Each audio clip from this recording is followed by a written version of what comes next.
Posso começar? Olá, bom dia a todas e todos. É um grande prazer, e para mim especialmente um grande alívio, começar a abrir esse seminário. Seminário é aquela coisa que quando a gente olha, parece que está tudo ok, parece tudo fácil, mas ninguém sabe o quão difícil foi chegar até aqui, vários atrasos de voos, vários problemas de hotel, vários problemas de agenda.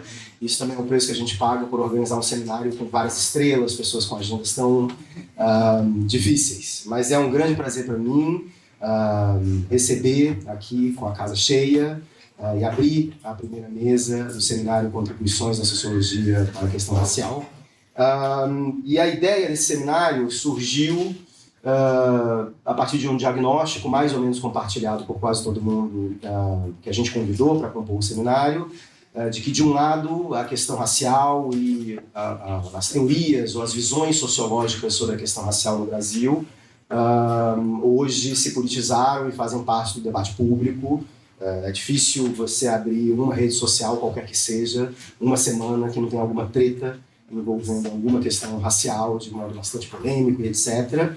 Ao mesmo tempo, isso mostra, de certo modo, o sucesso das ciências sociais, né? As ciências sociais, de algum modo, têm influenciado o debate público sobre isso. Talvez não tenha influenciado como gostaria de influenciar, mas essa influência, intencional ou não, ela é bastante presente. Por outro lado, isso leva a vários problemas. Talvez o maior deles tenha a ver com uma certa sedimentação de determinadas narrativas no debate público, no senso comum, ou até no senso comum acadêmico, sobre o que caracteriza o problema racial no Brasil. Então, algumas visões de que meio que já está tudo explicado e o que está em jogo é basicamente decidir qual explicação mais agrada qualquer pessoa e, na verdade, a sociologia da questão racial no Brasil é bastante prolífica e vem produzindo contribuições bastante desafiadoras, bastante inovadoras e que, de certo modo, tensionam boa parte desses diagnósticos mais popularizados hoje. Isso também é uma situação relativamente nova para as ciências sociais brasileiras, né? Então, as ciências sociais brasileiras sempre tiveram um papel importante no debate sobre raça, como eu gosto de repetir em vários textos que eu escrevo, não importa a história que a gente conte da sociologia, a questão racial vai estar sempre na sua fundação.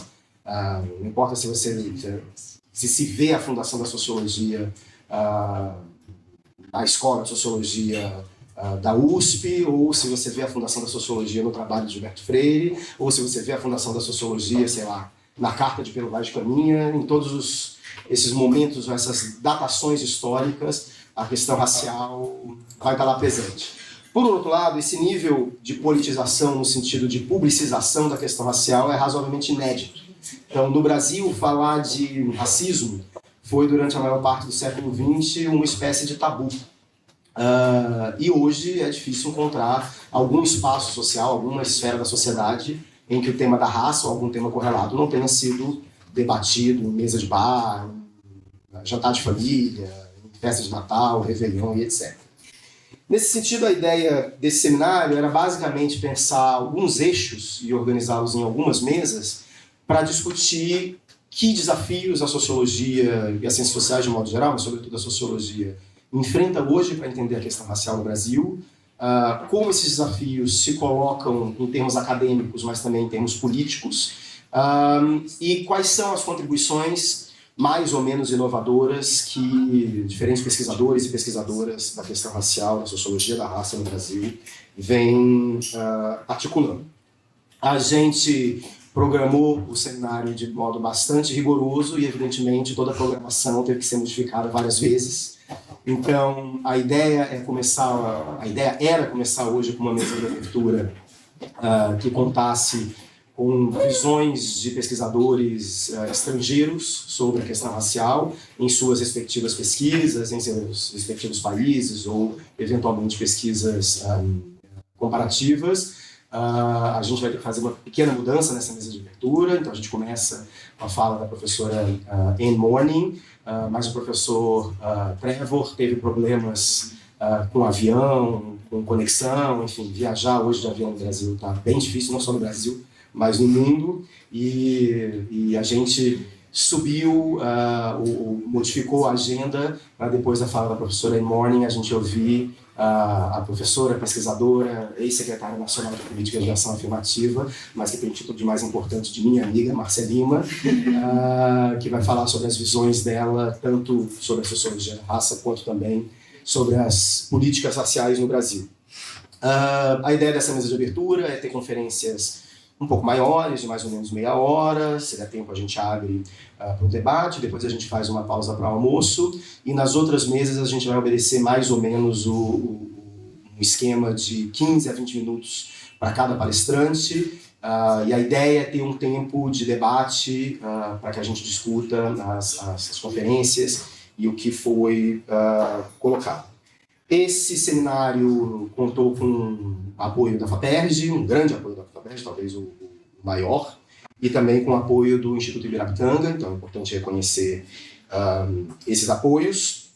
Nós teremos, além dessa mesa de abertura, na parte da tarde, uma mesa sobre classificações raciais. Era uma mesa que inicialmente eu queria chamar de O Pardo em Questão, mas aí as redes sociais foram dominadas por esse debate, então eu decidi botar um título mais cafona, mais rigoroso, mas não adiantou, porque o post teve mais de 1000 curtidas, então é um tema bastante polêmico, mas eu acho que a gente vai ter contribuições bastante sistemáticas sobre essa temática, que a rigor é uma temática bem antiga na sociologia brasileira. Na parte da tarde, a partir da 1h30, quando a gente volta, a gente vai ter uma mesa sobre ideologias raciais e pensamento negro, basicamente tentando entender as contribuições mais recentes de pesquisadores e pesquisadoras sobre intelectuais negros, sobre o modo como se pensa a raça no Brasil, a partir do pensamento social, digamos assim.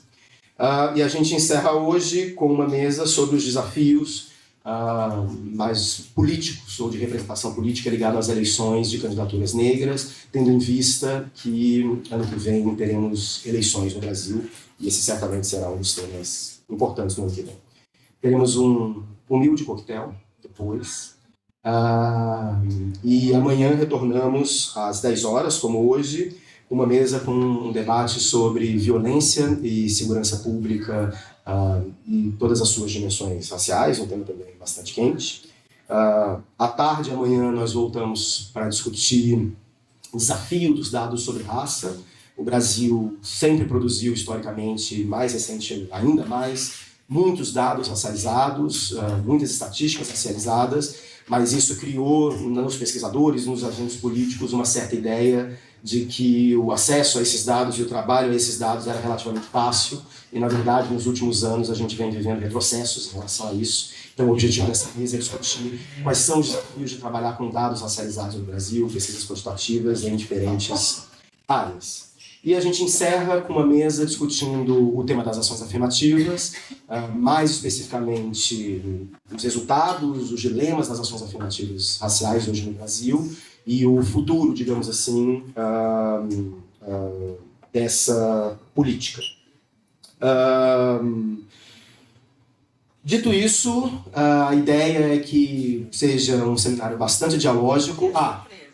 E amanhã teremos um coquetel não humilde, não modesto, então todos e todas estão convidados e convidadas para participar desse coquetel. Espero que usufruam bastante dele. Dito isso, eu passo então, logo em seguida, convido para compor a mesa a professora Anne Morning para fazer a sua fala inicial. A professora Anne Morning é professora da Universidade de Nova York, da NYU, onde atualmente é Dean, decana da Divisão de Ciências Sociais e vice-reitora de Iniciativas Globais e Estratégicas da mesma universidade. As pesquisas da professora Anne Morning se concentram em concepções de raça, entendendo-se por isso como determinadas concepções de raça mais ou menos naturalizantes, mais ou menos essencializantes, continuam presentes mesmo em espaços em que se crê que elas não estão presentes. Tem um livro importante que frequenta a bibliografia de muitos dos cursos que todos nós damos aqui, que não tem tradução, mas se chama Concepções de Raça, e vai falar para a gente do seu livro mais recente, que é basicamente uma pesquisa comparativa sobre essas concepções de raça entre Estados Unidos e Itália. Itália é um país que, como o Brasil, negou, e no caso da Itália ainda nega bastante, qualquer existência de racismo, qualquer existência de raça, mas como o excelente livro da professora Morley mostra, não é bem assim. Então, professora...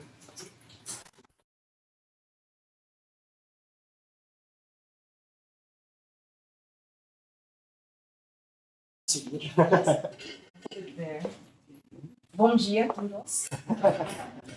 I apologize that I can't speak Portuguese, but I hopefully will be clear, and I invite you to ask any questions of me. You can post questions in Portuguese and someone can translate for me, and I will be using my Italian and Spanish to try to follow in Portuguese. And the PowerPoint? Como funciona? Vou botar. É o primeiro? Is it better if I stand or sit? It's okay.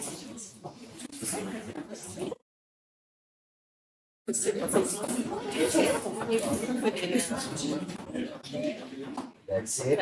You can use the keyboard, or you can just touch on the screen as you wish. Oh, I see. Já que a gente deixa essa cadeira para nós. Não atrapalha não? Pode deixar aqui então. And I will sit here just to follow. So you can see the presentation.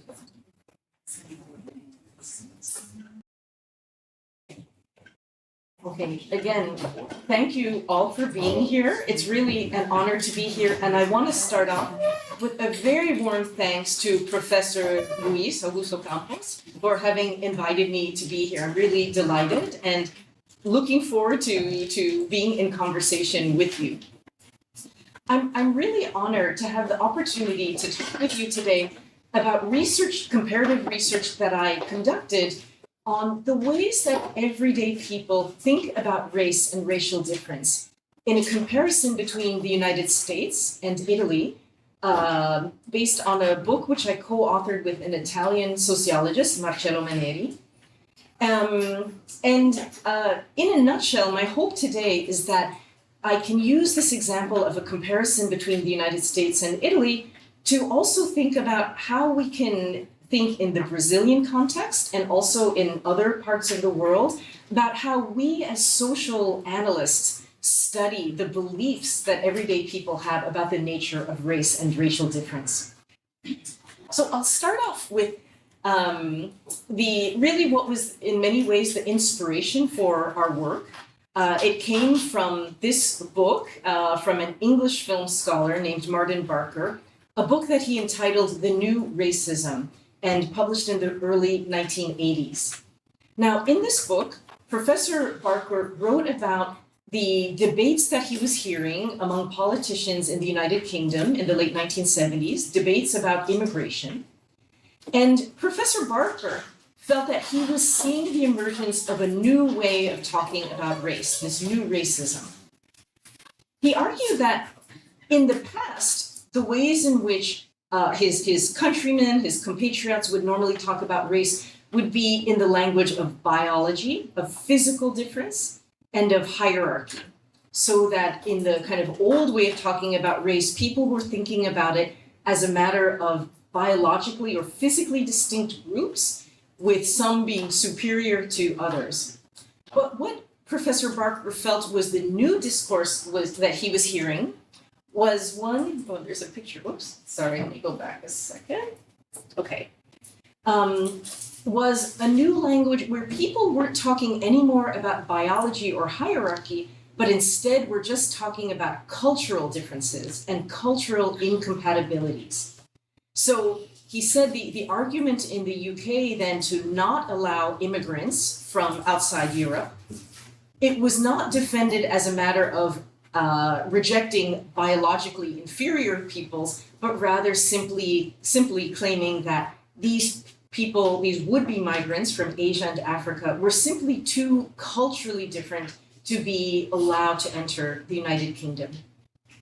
Now, this became an interesting study for us in terms of thinking about people's beliefs about race globally, because this notion of a new racism spread and influenced researchers in other parts of the world. From the UK, I think it was first adopted in France.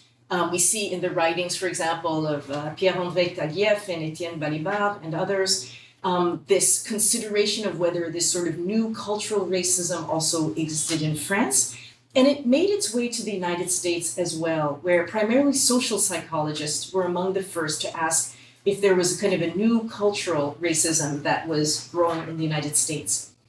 Now, what was interesting to Marcello and me was that as this theory of new racism spread, scholars started to make a claim, or really an assumption, that this difference between new racism and old racism had a geographic divide.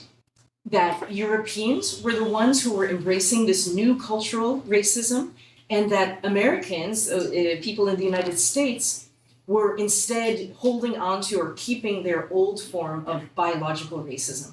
So we would see this claim made about a difference between the US and Europe, but there really wasn't any empirical evidence that was brought to this assumption. So we didn't know if this was actually true, and that became the inspiration for our work of doing a comparison between Western Europe and the United States.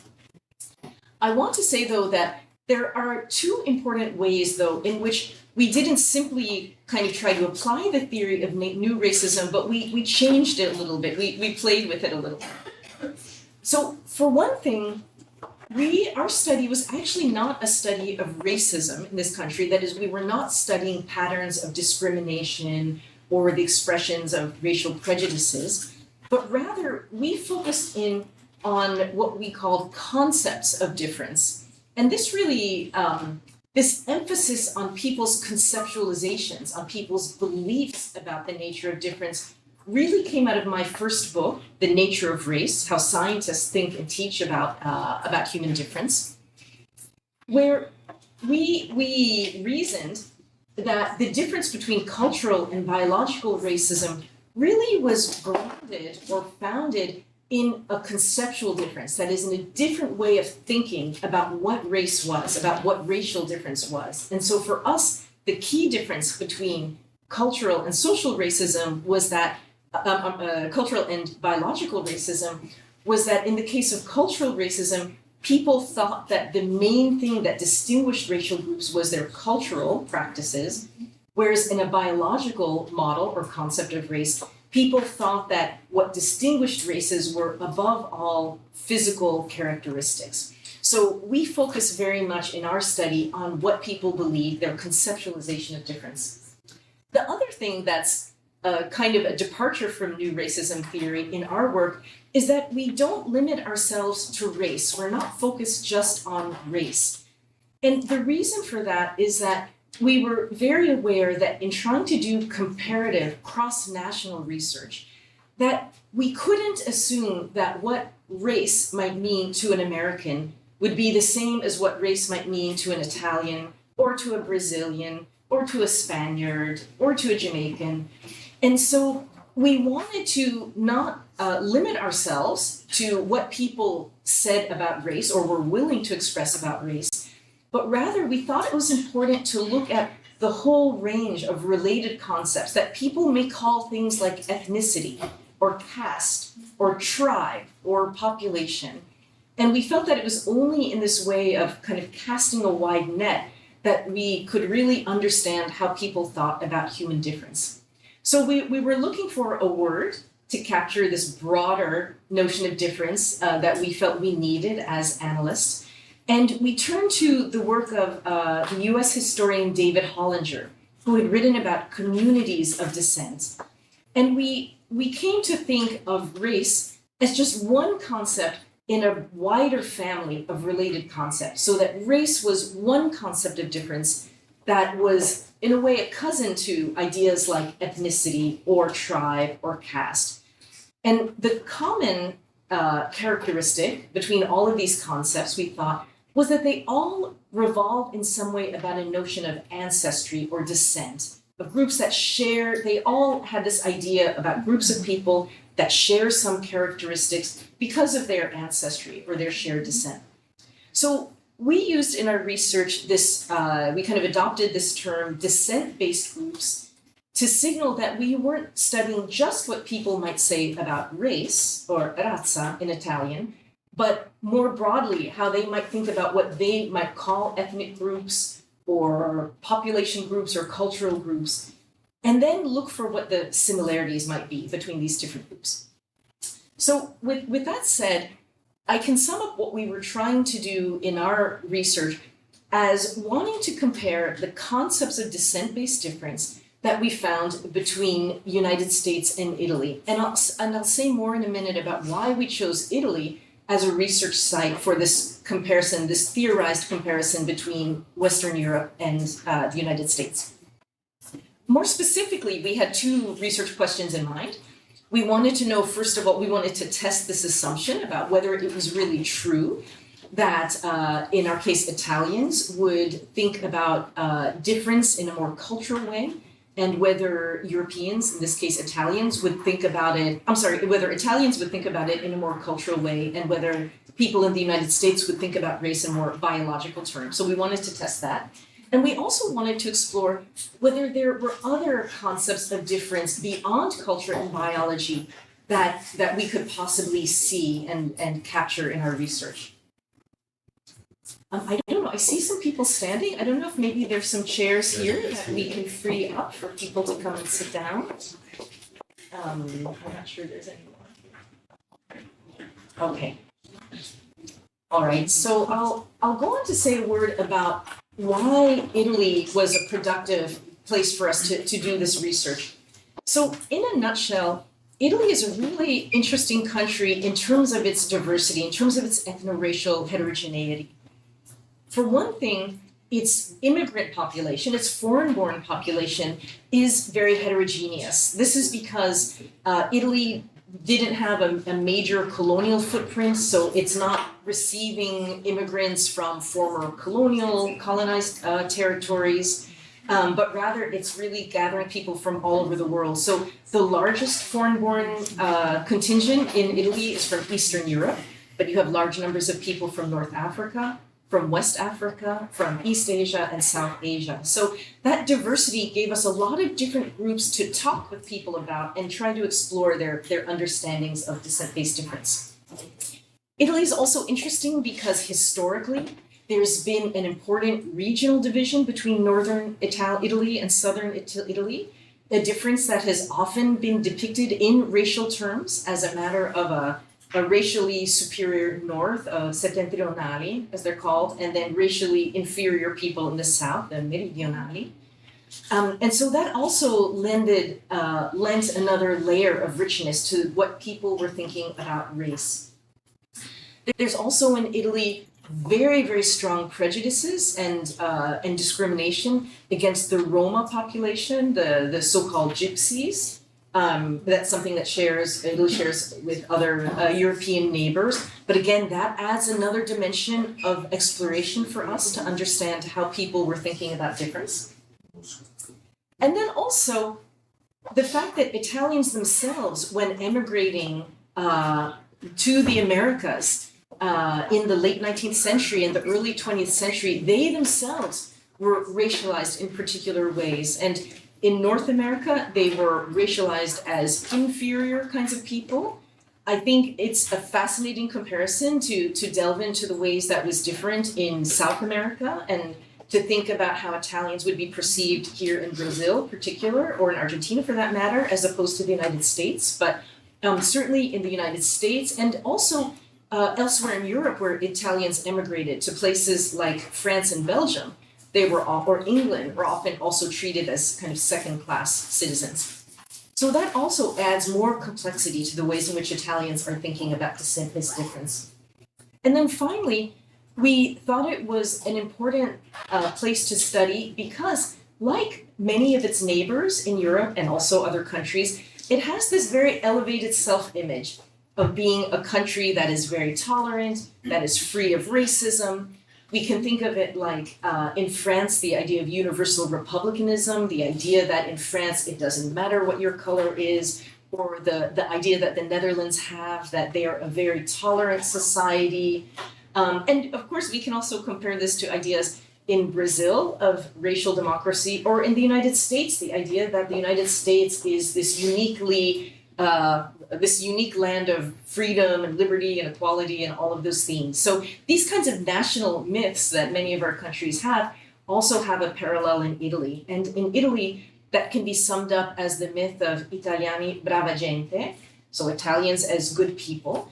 The idea that Italians like to believe is that they were good colonizers, so, they were very nice, apparently. In this image from the early 20th century, we see that people being colonized in the Horn of Africa are delighted to have Italian soldiers come. It's fabulous. So that idea, and also the Italian belief that they treated Jewish people well during World War II, all of that is part of this national myth of Italiani brava gente. So I'll say a word about the research that we conducted. So what Marcello and I did was we conducted over 100 interviews with young people in Italy, in the north, Milan, in the center, Bologna, and in the south, Naples. And we conducted these interviews largely with university students so that we could compare them to interviews that I had conducted a decade prior in the United States with university students. And I'd be happy to talk more later about what this décalage, this gap in time might have meant for the research. I actually think it's not as problematic as it might look, but I'd be happy to talk about that more. And so we conducted interviews in Italy that we could compare to the interviews I had conducted in the United States for my first book. The interviews that I had conducted in the United States were primarily with college students of anthropology and biology, because those are fields that historically have been very involved in teaching young people about the nature of race.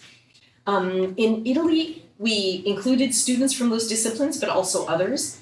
And also in Italy, we went outside the universities to also interview young people in the less prestigious technical or professional schools. We wanted to get kind of a broader socioeconomic range of students in our study.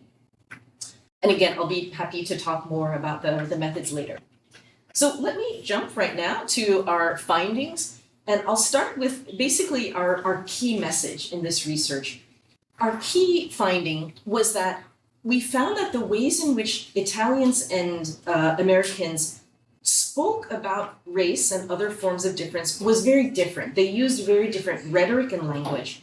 However, when we tried to scratch below the surface and really try to understand how they were thinking about difference, how they were conceptualizing race and other forms of descent-based difference, we found a lot of similarity. So in many ways, our young Italians looked and sounded a lot like the young people in the United States that I had interviewed a decade prior. So let me jump into explaining how we came to this conclusion. So it was when we started this research, it was clearly very striking that young Italians were speaking about race in a way that was very different than what I had heard in the United States. That young Americans, they were not very hesitant to speak about race. In the United States, we're pretty used to it. It's pretty common to speak about, to read about in newspapers or academic studies. Whereas for our young Italians, to just hear the word razza was very problematic and troubling. And often when we asked people in Italy to define the word race, they would often say, "Che brutta parola," what an ugly word. And we would hear again and again this visceral sense that people had that you should not say this word. As this student said, she was always told never to use this word. And part of the reason that Italians found this word so ugly is because the word razza in contemporary Italian is also the word for animal breed. I don't know if that's also true in Portuguese. Yeah, so you know what I'm talking about. So many people found it ugly to use the word razza to talk about people because it's like talking about animals. But an even more important reason why our interviewees were so reluctant to talk about race was because they also thought of it as a terrible idea from the past that no longer existed. So many of them believed that Adolf Hitler had invented the concept of race, and that when he died, that the idea died with him.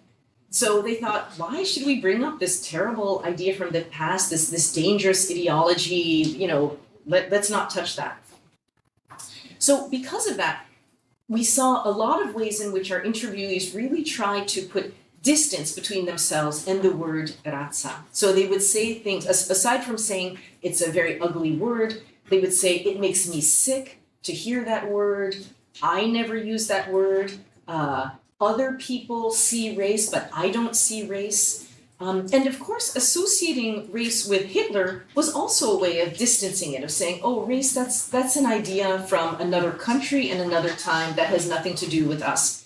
Very interestingly, our interviewees never said, oh, actually, Mussolini also really believed in race. And Mussolini was a big supporter of racial theorists and the scientific racial theories of his time. His Italian scientists were in close conversation with Nazi scientists in their thinking about race, but nobody in Italy seemed to know that. Race was a German idea from another time.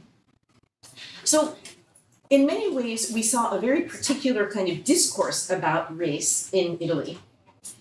But again, when we tried to understand better how people really thought about it, we found a lot of similarities to my sample from the United States. So for one thing, in both countries, about half of the people we spoke to thought about race as a matter of biological difference. Now, more Italians than Americans objected to the interpretation of race as biological. But interestingly, it was the Americans and not the Italians who really embraced cultural language about race. So Americans were very fond of saying things like, well, race, it's just about like the music you listen to or how you dress or what you eat. So Americans like to portray racial difference as a matter of cultural choices or cultural practices. So this was right away an indication that the new racism theory that Europeans liked cultural discourse of race and Americans liked biological discourse, it didn't really prove to be true. It didn't really hold up. Another way in which we saw similarities was we asked people, do you believe that our species, the human species, has biological races in it?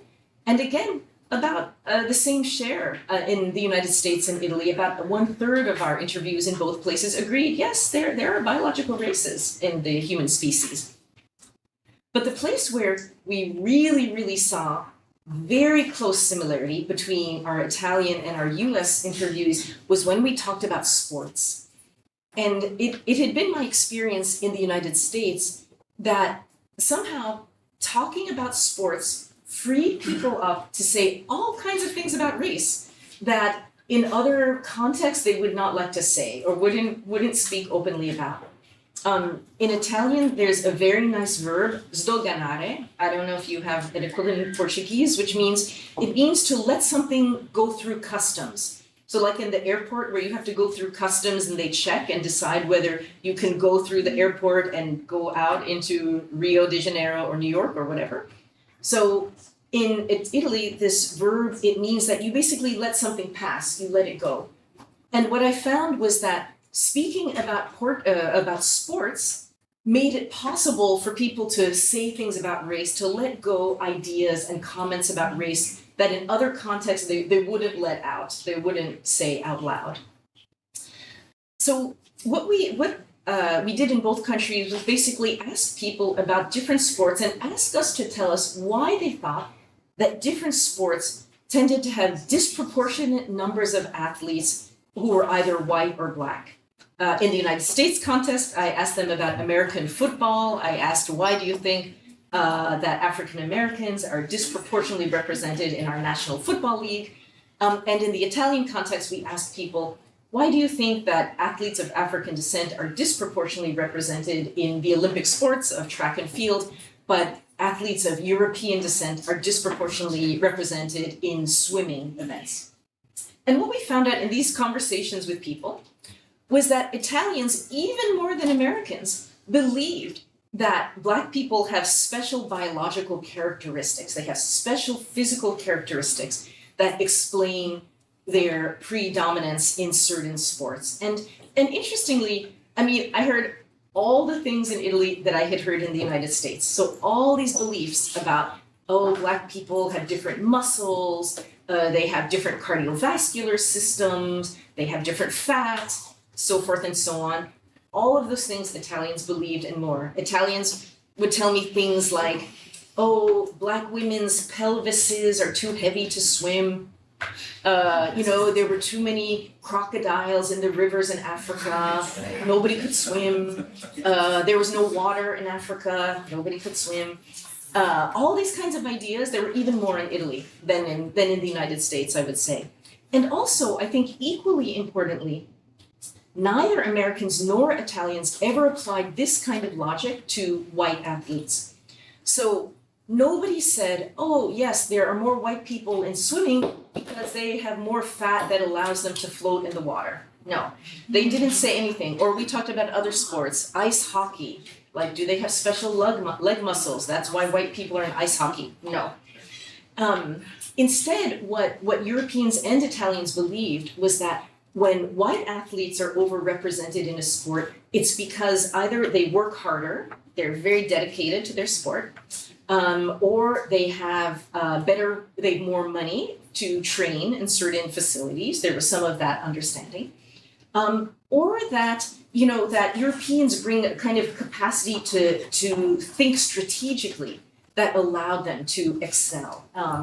As one Italian interviewee said to me, he was talking about the Jamaican track team. And he said, oh, the reason Jamaican runners are so successful is because they bring Black bodies to be coached by white coaches. So kind of the white coaches bring the brains and the Black athletes bring the bodies. So this was a very common way of thinking.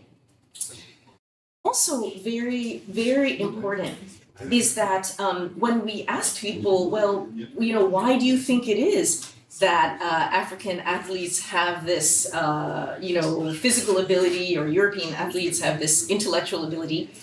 They had the very same stories and imaginations about human history, about human evolutionary history, where they thought that the African ancestors of today's Black athletes had to develop their physical capacity in Africa to deal with the environment, that they had to run after lions, to catch their dinner, or they had to escape from wild animals or things like that. Whereas they believed that Europeans, to deal with the capacity of their environment, they had to develop their mental faculties. So, for example, as I mentioned, nobody thought that Europeans came to dominate ice hockey because in the ice ages they had to skate away from woolly mammoths or other animals. No, they felt that Europeans had developed their intelligence to deal with the challenges of their environment. And again, what's important here is that these ideas were exactly the same on both sides of the Atlantic. So there really was a sense that Americans and Italians had very different understandings of what race was. One other way in which different discourse about race masked similar ways of thinking about it became apparent when we looked in Italy at what we called patterns of visibility and invisibility. So a lot of what you can say emerged from our interviews in Italy was that you could say that razza was invisible in Italy. That is, people didn't like to talk about it. They did not like to use that word. So it was as if race didn't exist. However, there were many ways in which Blackness could be spoken of. So for example, it was okay to use color labels. So you could say that somebody was negro, but you couldn't say or nero, negro being the more pejorative term in Italian, but people use both. It was okay to call somebody Black. To a lesser extent white. They didn't use white as a label very much, but they thought it was fine to call people Black, even though they just thought it was bad to say the word razza. They also were willing to use Black people as examples of otherness, and also sometimes to show the limits of their tolerance. So what I mean here is we heard again and again when we asked people who could be Italian, who can be considered truly Italian.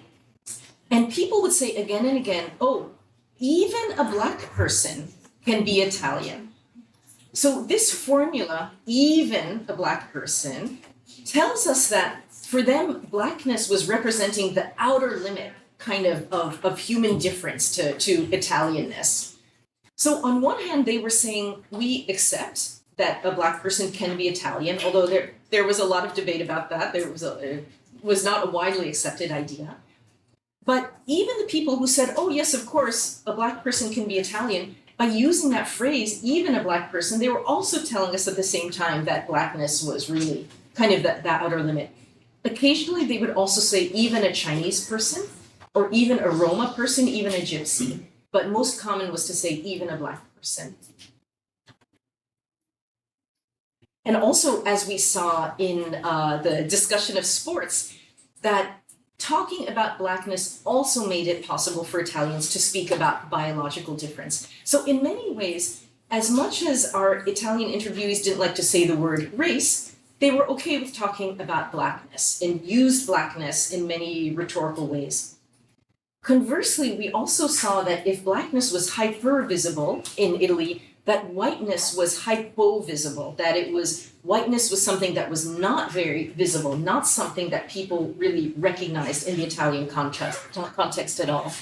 And the way that I think about this is, I thought about the many instances where our interviewees could have talked about white people or white groups of people to illustrate difference, in ways that I think would have been pretty obvious, but in which they never did, or they never brought to mind really examples of white groups that could be symbols of difference.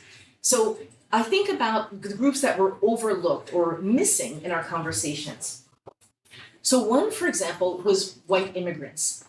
As I mentioned before, immigrants from Eastern Europe make up the largest contingent of the foreign-born in Italy, right? So you can imagine that in conversations about who is Italian and who is not Italian and who could be Italian and who is different from Italians, that perhaps these immigrants from Eastern Europe, from Ukraine, from Poland, and so forth, you would think they might have come up. But it was very rare for our interviews in Italian to talk about white immigrants as examples of non-Italians. They would talk about African immigrants, Asian immigrants, as examples, even though those groups are much smaller communities in Italy, smaller communities of the foreign-born. Another group that they could have talked about, but they didn't, was when we talked about cultural difference. We would ask them to define the word ethnicity and what did they think of as ethnic groups. Now, Italy has a very long and deep tradition of regional distinctions that are very familiar to Italians. They talk about every day. So everyday Italians have an idea of what people from Toscana are like versus people from Sicilia or Sardinia or Piemonte. So for Italians, these kinds of regional differences, these regional cultural differences in dialect, in food and so forth, and even personality, they would say, these differences are very visible to Italians. They really believe in these differences. But when we asked people to talk about, tell us about ethnic groups in your country, tell us about different cultural groups, they almost never spoke about these regional groups. Again, they were not thinking about white people as examples of difference. And instead, for ethnic groups, they would talk, for example, about indigenous Americas, from North America, people had never even seen. And I'm thinking, why are you talking about these people? You don't, when you have all these examples at home. So again, white groups were not on their radar. Another example of this was sometimes people would speak about the children of soldiers of color from the World War II era. So these children of soldiers who had served, there could have been African American soldiers, and North African soldiers, West African soldiers, who had fathered children in Italy in the 1940s. In Italy, they have a name, I Mulatini, and people would talk about this as kind of a problem group of people. But again, nobody ever spoke about the children of white soldiers in Italy, of white American soldiers, of British white soldiers, and so forth. They were not on anybody's radar as a problem. And then finally, when we asked our interviewees to just talk about themselves and their own identity, they almost never reached for the word white to describe themselves, even though our sample was uniformly white. So they could use black to talk about other people, but white was not a label that was available to them conceptually. So in all of these ways, our research suggested to us that it wasn't simply true to say that, Americans in the US had an old biological understanding of race that people in Europe didn't have. What we found in our research in Italy was that Italians very much shared not only ideas about race that Americans had with respect to the body and Black bodies, but even the ways in which they tended to think about whiteness as a norm and think about Blackness as the representative of difference, of extreme difference. So now, with this in mind, we concluded that the new racism hypothesis of cultural racism in Europe and biological racism in the US just wasn't true. It was not accurate, it wasn't supported by our findings. And what we did in the last part of our book, and this will be the last part of my talk, is we tried to think about what would be a better way to analyze and to distinguish people's concepts of descent-based difference in different parts of the world. And so what we came up with and what we promote in our book is a model where we suggest that social analysts like us who want to study different concepts of difference in various parts of the world, that we have to break down or decompose these concepts of difference into a series of different dimensions or facets, you could say, and really make comparisons across the globe according to each of these dimensions or axes.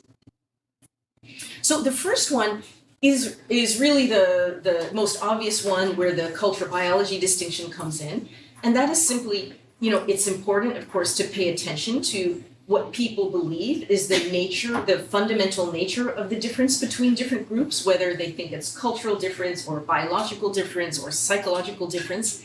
Something that came out really strongly in our research was that Italians tended to have many more they tended to think about racial and other descent-based groups as being distinguished by what we call temperament or psychology or disposition. That is, they talked much more about different groups having these sort of innate behavioral or psychological tendencies. So for example, they might say that Muslims, which for them is a very important, salient descent-based group, they would say, well, Muslims are naturally misogynistic and violent. That's just in their nature. That is who they are as people. That is their temperament or disposition.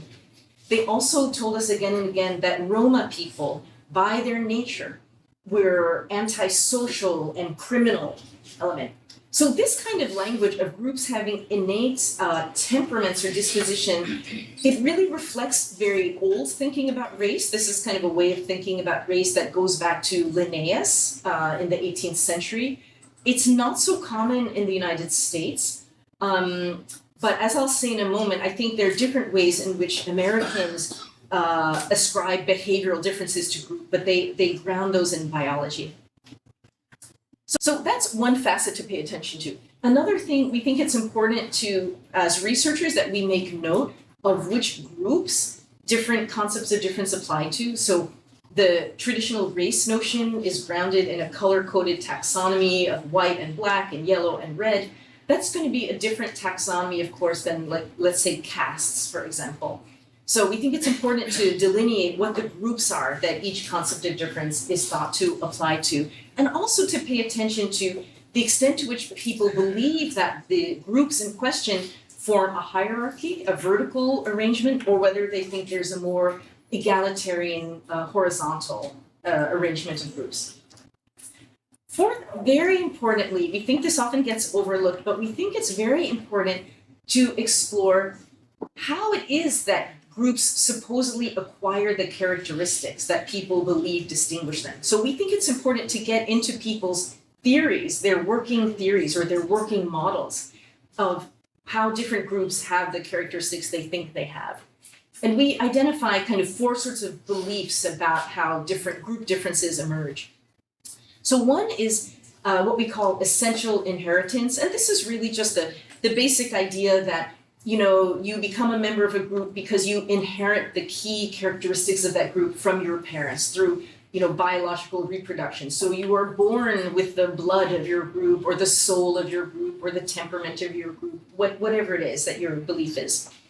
Second is what we call primordial legacy, and this is simply where people believe that individuals become members of groups by acquiring after birth the kind of cultural knowledge, the socialization into practices that they need to function in those groups. So this is where people emphasize things like the language that one learns as a child, the religious practices that you become socialized into, the worldviews and values you hold. All of these things are things that people are socialized into as young people.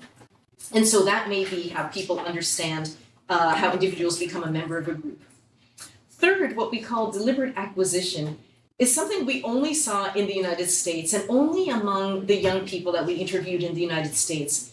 And this was the idea that an individual, even as an adult, can deliberately decide to join a descent-based group. That is, they can change their practices, they can change the way they look through cosmetic surgery or through makeup or hair texture or whatever, or how they act. This belief that people can just become whatever group they want. And I think this idea was particularly attractive to Americans because Americans are big believers that everybody can just do whatever they want and be whoever they want. And so this idea was very compelling to Americans, but to nobody else. And then finally, the idea that's familiar to us as social scientists, the idea of the social construction of groups, right? This idea that people become members of groups not because they have some unique characteristic of that group, but because society makes decisions that are sometimes arbitrary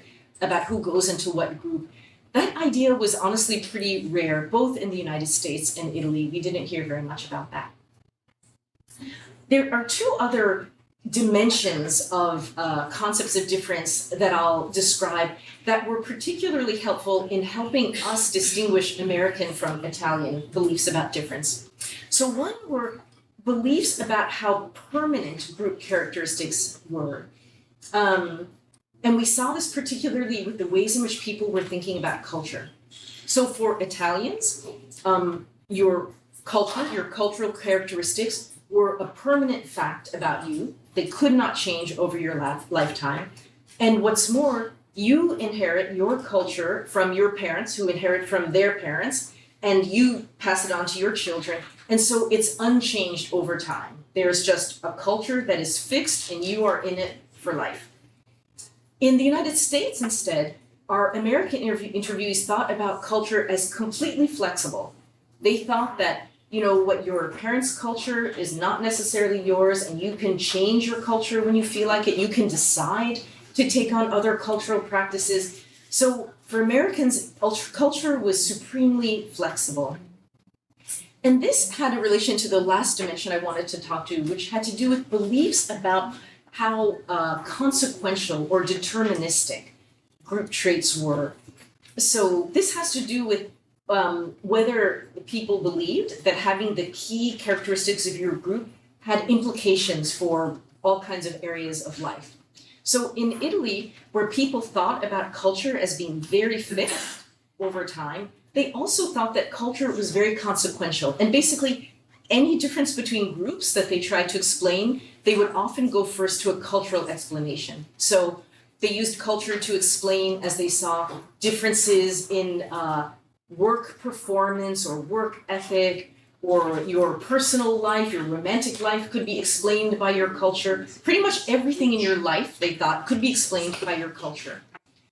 Whereas in the United States, there is much more of a discourse about how your biology determines your outcomes, your genes discover your outcomes, your DNA, or ADN, maybe you say. So in the United States, the idea is more that your education, your work performance, your voting patterns, your educational attainment, all of those things are dictated by your biology, by your genes, not your culture. And so, again, there are these very stark differences in the US and Italy, not so much in whether people thought that culture or biology had a role to play in group differences, but how important they thought this role was. So I'd like to wrap up now by summing this up as saying that really what our book tries to do is to offer tools to analysts who want to compare concepts of race and other forms of descent-based difference around the globe. So we're trying to give analysts tools to do this across very different societies.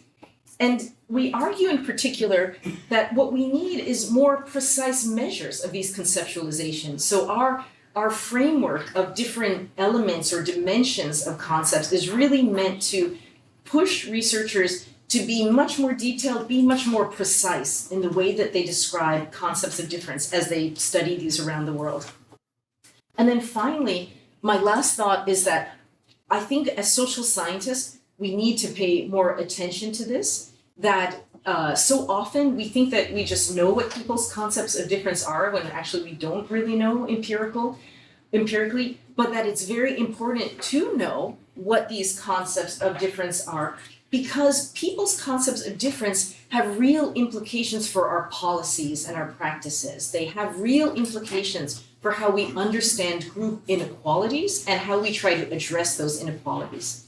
So for example, if we believe that races are groups that are characterized by permanent biological differences, then we believe that there's no room for public policy to make a dent, to have an impact on inequalities by race. So how people are thinking about the nature of difference is extremely important. And I think for us as social analysts, it's really important for us to try to develop tools to help us learn about these ideas, not just in our own local national context, but even to learn more about our local context by comparing them with what we find in other parts of the world. So I'll stop there, and I want to thank you again for your patience and your patience with my English. And I will be very grateful for any questions or comments. So thank you.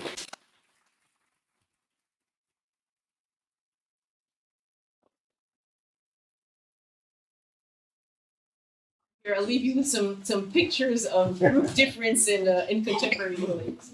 And I guess that we will do debate at the end. At the end? So, excellent.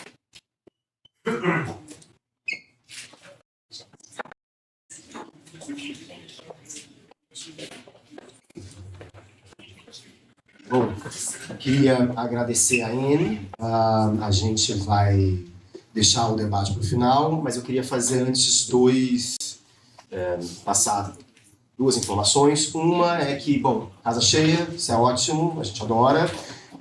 Agora, lá embaixo tem um telão que está sendo transmitido tudo que está passando aqui também. Então, quem quiser sentar no chão, bem-vindo. Eu não me incomodo, acho que ninguém se incomoda. Mas quem quiser ficar lá embaixo mais confortável, tem um telão lá, então, enfim, fiquem à vontade. A outra coisa é que, tradicionalmente, aqui no IESP, a gente, em eventos desse tipo, a gente faz tradução simultânea. Gentilmente, o consulado americano cedia tradução simultânea quando a gente requisitava com antecedência. Não sei por que dessa vez eu tentei contato e não obtive nenhuma resposta. Estou tentando ser o mais eufemístico possível, porque eu tenho que renovar meu visto em breve. Então, espero que nenhum investigue. Eu não fiz nenhuma crítica, direta ou indireta. Acho que o consulado está com muito trabalho, muitas requisições, mas peço desculpas. A palestra está sendo transmitida e depois, evidentemente, no YouTube, vocês têm acesso à legendagem e, inclusive, à legendagem traduzida que a gente vai adicionar. Não é o ideal, mas, enfim, também não temos culpa dos impactos do contexto geopolítico nas nossas vidas. Bom, a ideia agora é a gente ouvir a professora, pesquisadora, gestora política Márcia Lima. A professora Márcia Lima É professora da Universidade de São Paulo, da FEFELESH, é pesquisadora do SEBRAP, do Centro de Estudos e Planejamento, é coordenadora do grupo Afro-SEBRAP, foi nos últimos anos secretária nacional de Política de Ação Afirmativa e Promoção da Igualdade Racial, era isso? Não. CEPAR, Secretaria Combate ao racismo. de Combate ao Racismo, né? Eu sempre esqueço. E a professora Marcelina também acaba de organizar um livro excelente, eu já li, que é O Impacto das Cotas, já li várias vezes, inclusive, recomendo vivamente, e, enfim, a fala da professora Marcelina é fundamental para esse evento, porque talvez de todos nós ela seja a que tenha essa dupla experiência de modo mais intenso, como pesquisadora da área, como referência da área, e também como vidraça, digamos assim, ou seja, gestora das políticas de ação afirmativa e da questão racial durante parte desse atual governo. Então, sister,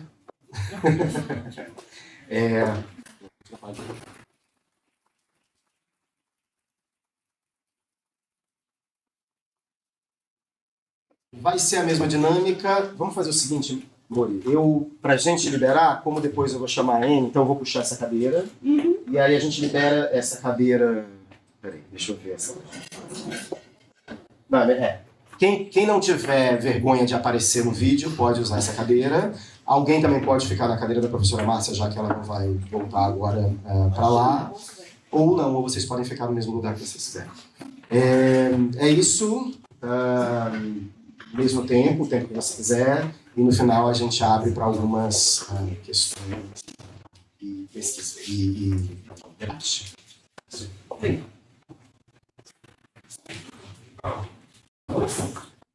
Muita responsabilidade de falar depois da Anne. Eu não tenho nada tão estruturado assim, mas... Estão me ouvindo bem? Sim. Bem, eu quero agradecer o convite do meu casca de bala mor. Mas antes de começar a falar para o que eu fui convidada, eu quero falar um pouco, acho que é um bom momento, né, da gente também saudar o Luiz Augusto Campos pelo seu trabalho, pela formação de pesquisadores, pelo seu trabalho como autor, como intelectual.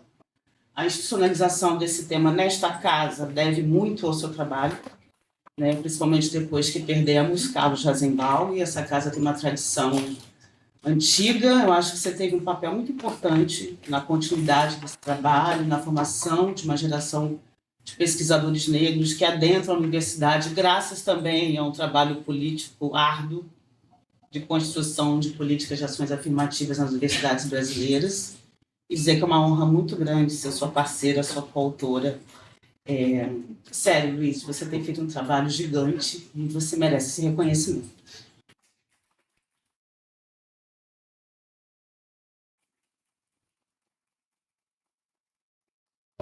Eu fiquei pensando no meu exercício aqui, quando eu estou muito viciada em sair do governo, o governo demora a sair da gente, né? Mas eu fiquei muito pensativa sobre como tratar, né, nessa palestra, nessa fala de abertura, sobre o que há de novo na questão racial, né? E a primeira coisa que me vem à cabeça eu acho que a primeira coisa que a gente eu trago para a nossa reflexão tem um de novo no papel da questão racial. Então não é só, né, quando a gente fala o que há de novo na questão racial, pensando os temas e as questões que o debate sobre a questão racial promove, mas eu acho que a gente tem uma mudança do status e do estatuto da questão racial, tanto no Brasil como internacionalmente, como a Anne nos trouxe brilhantemente agora.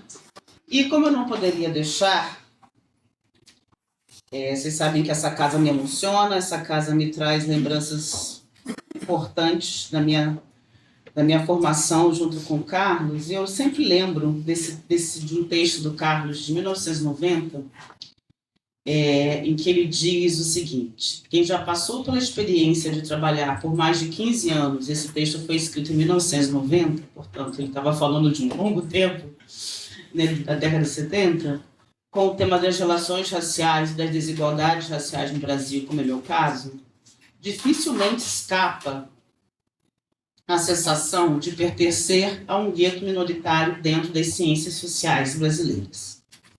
Como é sabido, quem pertence a um gueto frequentemente é levado a ter sentimentos de impotência e frustração.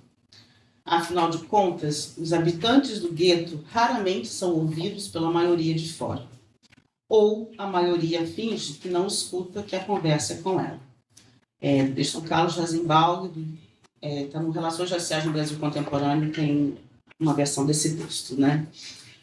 Eu acho que esse é o primeiro grande ponto que a gente tem, né? Onde está hoje o debate sobre raça no Brasil? Né? E a gente tem uma sala muito jovem, né? Os mais velhos me agradeçam essa frase, depois aceito um pouquinho. Tirando meia dúzia de cabeças brancas aqui, né? A gente está... Esse público também, né? Um público jovem, negro, universitário, pós-graduado, se dedicando a estudar as questões raciais no Brasil. Isso também, eu diria, que é a segunda grande mudança do que há de novo na questão racial no Brasil, né? Então, antes de entrar nas temáticas, eu acho que ele está falando do lugar deste tema. Nas ciências sociais brasileiras, nós não estamos mais no que o Carlos Rasenbalg chamou desse gueto aqui. A conversa hoje, ela já ultrapassa esse gueto, né? E ganha dimensões e espaços que eu acho que são muito importantes, né? Eu vou passar um pouco pelas propostas de mesa para que a gente possa refletir nesse sentido, e eu vou tentar trazer, né, alguns pontos que eu acho que são importantes e que diz respeito a primeira coisa que eu acho que há de novo na questão racial brasileira é o lugar do Estado, né?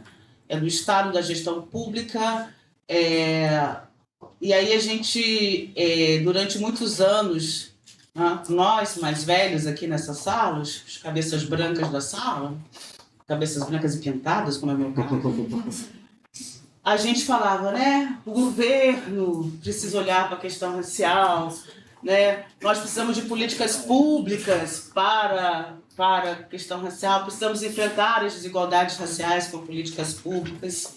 Cuidado com aquilo que você deseja. Então, eu acho que a gente tem aqui um conjunto de questões. A primeira delas, né? Eu acho que está aí a questão da classificação racial, dos pardos, das comissões de identificação, que a gente, na verdade, e eu coloco isso como uma preocupação, a gente está invocando o Estado como regulador da classificação. Né? Acho que depois da fala da Amy, a gente pode ter ideia do risco que a gente corre, né, quando a gente invoca o Estado para regular os processos classificatórios. Eu, particularmente, no período que eu estive no governo, eu tentei sempre mostrar isso nos debates, falando, vamos com cuidado, é isso mesmo que a gente quer, né? E isso me leva a um segundo ponto, que eu também acho que é algo de novo na questão racial, é o crescente interesse da agenda mais conservadora e de direita pela pauta racial brasileira. Né? Eu imagino que esse tema possa aparecer no debate das eleições e dos critérios da lei, né, que dá acesso a pessoas negras, a candidatos negros a recursos, né, garante recursos a candidatos negros. Eu acho que nesse aspecto, né, e já linkando com essa mesa que vai tratar desse tema, eu acho que nós temos aí um grande desafio, né? O Luiz Augusto e o Carlos já escreveram um texto com o resultado da eleição, acho que de 2014, se eu não estou falando bobagem, onde a gente já tinha mais candidatos autodeclarados negros em partidos da direita. Né? Inclusive, na época, o partido do ex-presidente Jair Bolsonaro, que era o PSL, né? Nem eu lembro. Ele era um partido que tinha mais candidatos negros nas eleições. Né?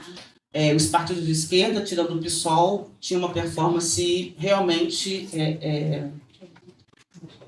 ruim nesse quesito, né? E eu acho que isso é um tema que a gente precisa olhar academicamente, intelectualmente, tendo muito atento ao que, qual o lugar da raça, né? E aí, como que a gente olha para essa questão, das consequências, das implicações políticas que tem a chegada desse debate na direita, não numa perspectiva...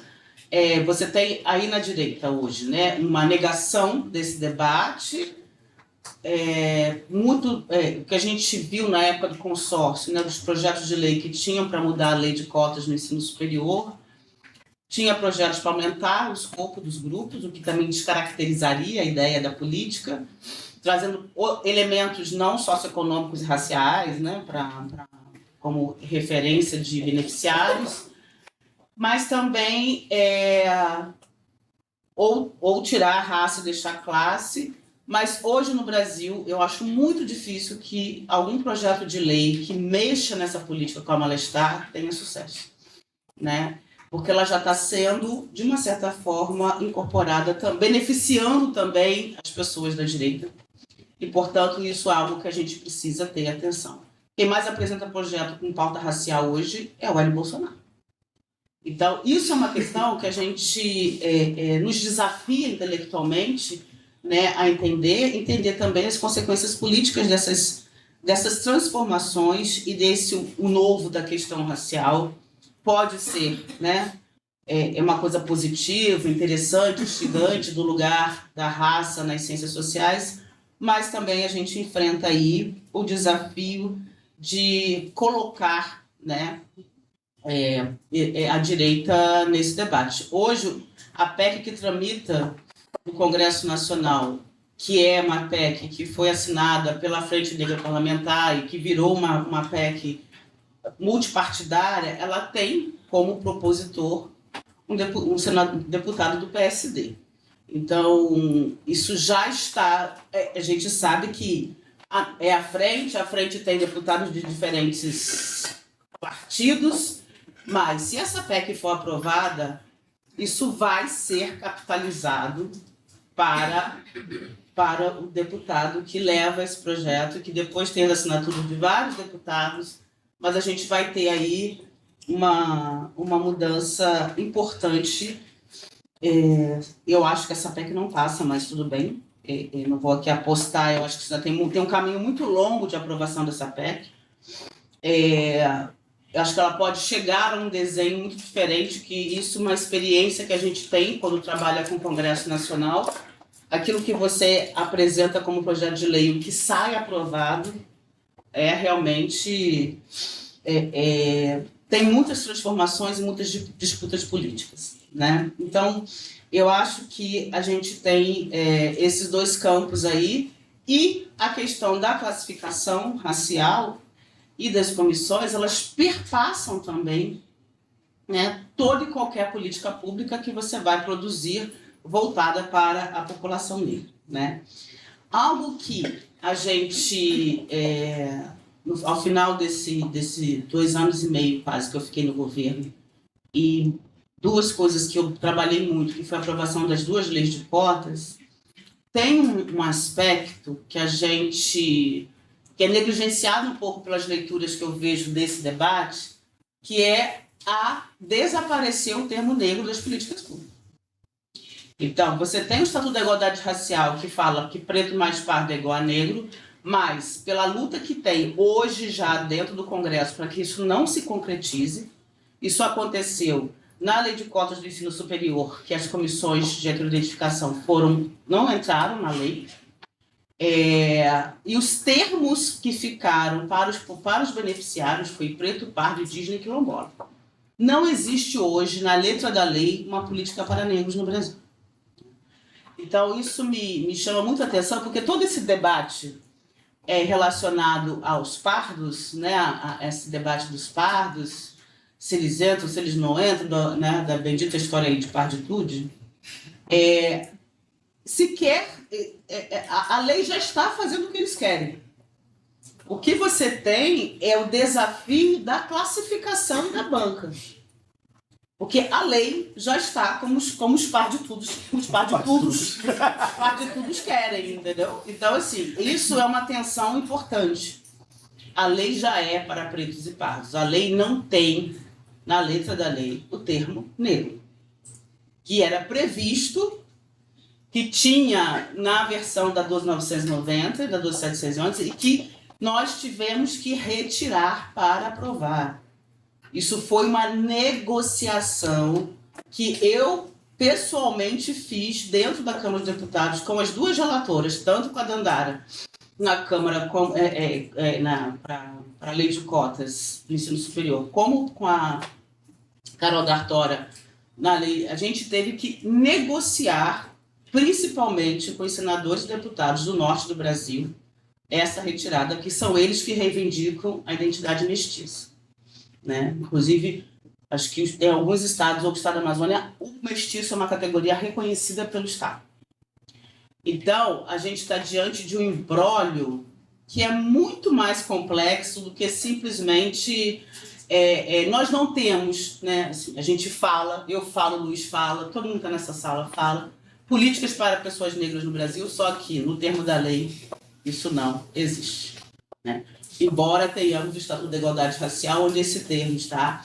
E eu tive, nesses momentos, assim, eu queria ter sido mais antropóloga nas minhas anotações, mas eu me lembro de um diálogo entre o Paim e o senador lá de... Esqueci o nome dele, me deu tanto trabalho, que eu... Mori, está sendo gravado, tá? Ai, sim. Tá vendo essa minha... Não, mas ele dá muito trabalho realmente nessa pauta, porque ele defende, ele inclusive levou na audiência pública uma representante da nação mestiça, que é um movimento, né? Então, acho que isso é um ponto muito importante da gente pensar o que isso significa politicamente, né? Que isso não foi muito discutido, isso foi realmente negociação.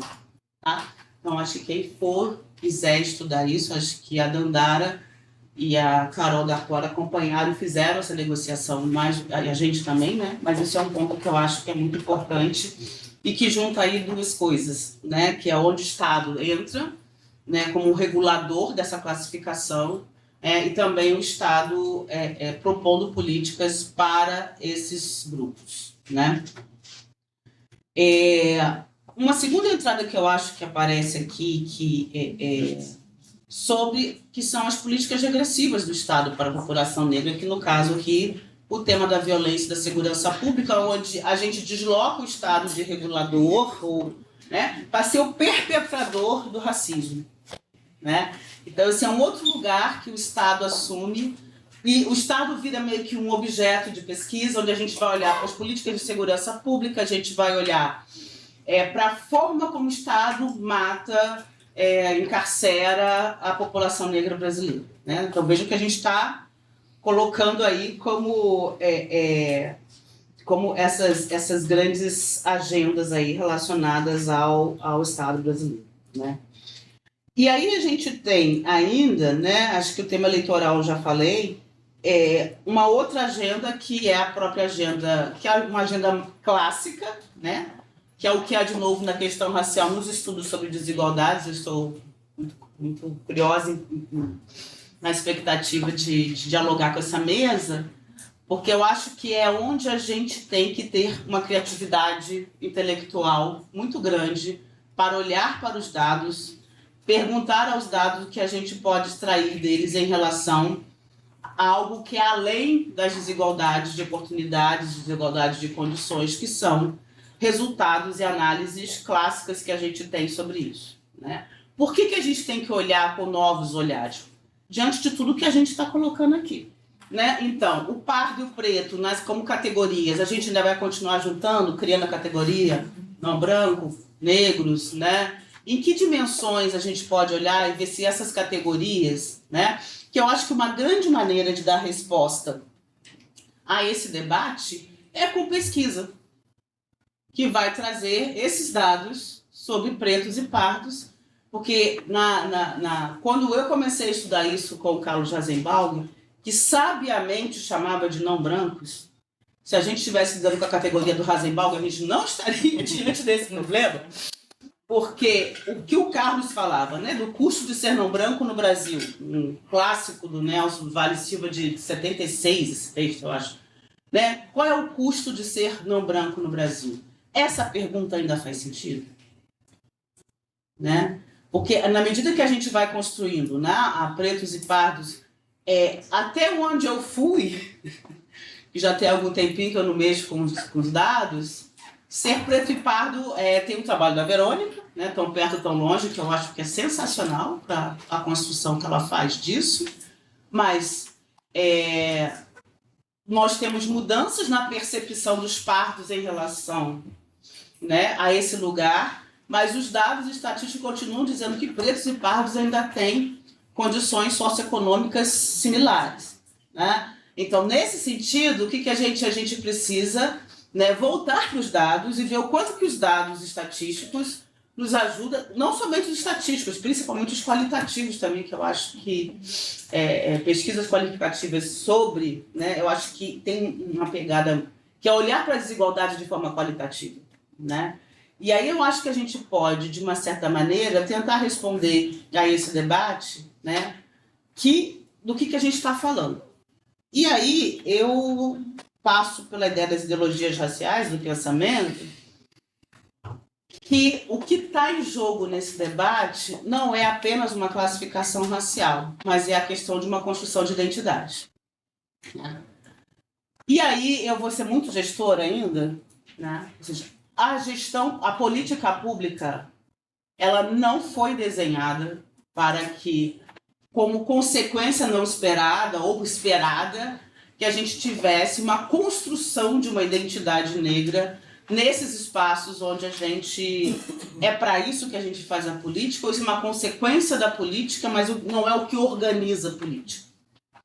Porque se eu digo, né, e aí a gente tem muitas divergências intelectuais sobre o impacto das políticas de ações afirmativas nessa construção. Não é o objetivo da política, pode ter isso como consequência, mas isso não pode pautar o desenho da política. Porque senão o que a gente tem comissões de autoidentificação perguntando se a pessoa já sofreu racismo, se a pessoa milita, se a pessoa, se ela se vê como negro. A pessoa parda, beneficiária da política, que não se vê como negra, ela é ilegítima para a política? Porque é isso que está sendo colocado.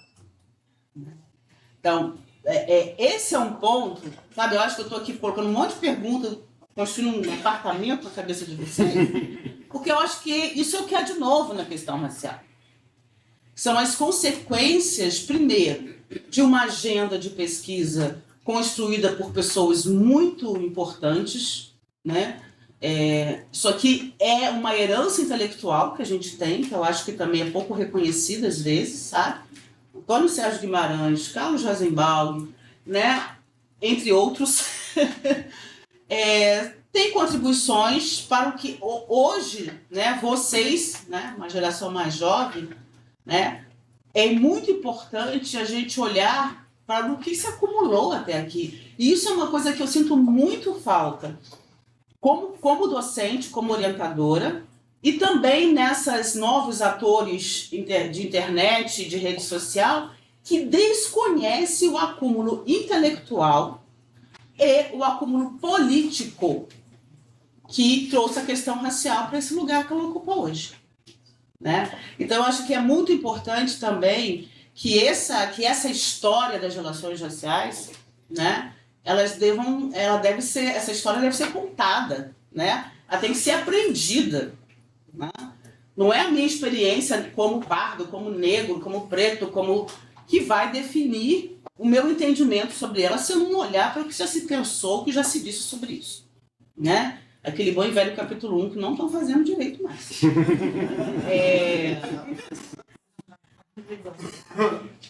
Eu anotei aqui umas coisas, deixa eu ver, ideologias. E as ações afirmativas, né? Eu acho que é onde a gente realmente mudou o Brasil. Eu acho que a pergunta é boa, Luiz, né? Para onde que está indo esse debate, para onde que a gente vai levar, mas eu não vou dar spoiler da minha fala de amanhã.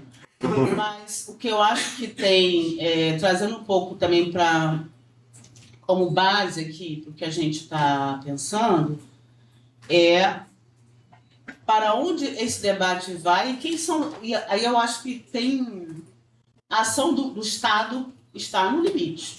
Eu acho que eu e Luiz, a gente tem dito isso em todos os lançamentos de livro que a gente faz. Nós precisamos dialogar com o mercado de trabalho privado, com o ensino superior privado, com as escolas públicas de fundamental privadas. A gente precisa ampliar esse debate, porque dentro da estrutura pública nós estamos batendo um certo limite. Inclusive, eu acho que tem um outro problema, que quando a lei de cotas no serviço público está sendo atacada pela própria militância, de uma maneira extremamente equivocada, contra o sorteio, tem uma ação, tem uma DPF hoje contra a lei de cotas pelo uso do sorteio, isso isso é completamente inequívoco. A gente tem inúmeras histórias onde o sorteio das vagas, né, ele resolve problemas. Ele também pode criar problemas. Tudo naquela lei pode resolver problema e pode criar problema. A lista única, como esse grupo defende, ela pode ser um problema maior do que o sorteio. Vocês estão entendendo o que eu estou falando? Sorteio, lista única? Não, né? Bem, na reserva de vagas, eu vou pegar, que é um dos problemas de quem aponta isso, que é só olha para concurso docente, né? Então, a universidade recebe 10 vagas e tem... Essas vagas vão para 5 centros, 6 centros diferentes. Vai para humanidades, vai para química, vai para física. O que até então se fazia? Bem, essas vagas, a lei era acima de 3, a partir de 3 vagas, agora vai ser a partir de 2. Então, você não pode, então não é obrigado a aplicar a lei quando você só tem uma vaga. Né? Então, o que a gente faz? A vaga chegou na universidade, no departamento, no instituto, você separa as vagas, dá uma vaga para cada... E aí você não precisa implementar a lei de cotas. O que o sorteio defende é que se você, antes de desmembrar essas vagas, você destine a vaga de cotas, né, você tem que ter, é o que eu tenho lá, né? Eu vou ter lá as vagas, então eu preciso saber quem é que vai fazer. O sorteio vai para química, por exemplo. Aí você tem o sorteio, que pode ser um sorteio totalmente aleatório. Uma das grandes discussões é você olhar a demanda. Então, quando que você estabelece sorteio? Quando, assim, a vaga chegou, sorteio, Instituto de Química, ou a vaga chegou, eu abro eu posso aplicar a vaga onde tiver candidatos negros. É uma outra possibilidade, né? Então, assim, dizer que isso é inconstitucional, que isso foi uma saída para evitar que as pessoas burlassem a lei. A burla da lei e isso eu falava também muito quando eu estava no governo, a existência da lei não desimplica da política. Nós temos que continuar fazendo política nas instituições para que essas coisas sejam implementadas. Né? Então, e a ideia de você ter... então, assim, eu, sinceramente, já li várias vezes lá a proposta, eu não consigo entender que solução que eles querem apresentar além dessa. Né? Porque o que você põe no lugar? Né? Você pode burlar o sorteio? Pode. Né? Você sempre vai poder, gente. Né? A gente está... Aqui neste país, burlar lei é um princípio, né? Então, a gente, às vezes, como é que a gente vai para burlar? Tá? Então, assim, por que eu estou trazendo isso? Nem que um desabafo, eu estou de saco cheio dessa história, mas também porque eu acho que a gente precisa saber até onde o Estado vai, onde que entra a política, onde entra a disputa política e onde que entram os atores envolvidos nesses processos, né? E aí eu fecho falando de duas coisas que eu acho que são muito centrais. Primeiro, o gestor público negro, que foi uma das coisas que a gente investiu muito quando eu estava no governo, né, de qualificar as pessoas negras que estão na tomada de decisão. Isso é muito importante. Tá? Então, a gente fez um decreto que garantia mais pessoas negras nos processos decisórios e nos altos cargos. Né? mas a gente precisa muito entender o setor privado e trazer o setor privado para esse debate, né? E aí o Estado também tem limitações para fazer isso. Quem é que você vai trazer, como que você vai trazer, vai criar incentivo fiscal, o que você vai... A gente não tem ainda, isso não, algo que a gente não avançou no Brasil ainda, né? Que eu acho que é onde o Estado está ainda, né? Onde não está o Estado, né? E Luiz sempre fala isso, o Estado pode estar no diálogo com o setor privado, né? É construir que forma, que modelo de intervenção ou de, se não intervenção, mas de incentivo, né, o Estado pode dar para que a gente tenha esse lugar, né? Então, eu acho que é isso, né? Estou aqui dando uma provocada boa para a gente pensar nesses 2 dias. Eu fico muito feliz de ver, né? Repito isso, a gente que é um pouquinho mais, os cabelos brancos não teria uma sala dessa com esse perfil há 20 anos atrás. E eu acho que isso é fruto de muito trabalho e de muita produção intelectual de pessoas que estão aqui dentro dessa sala para que a gente pudesse chegar onde a gente chegou hoje. Muito obrigada.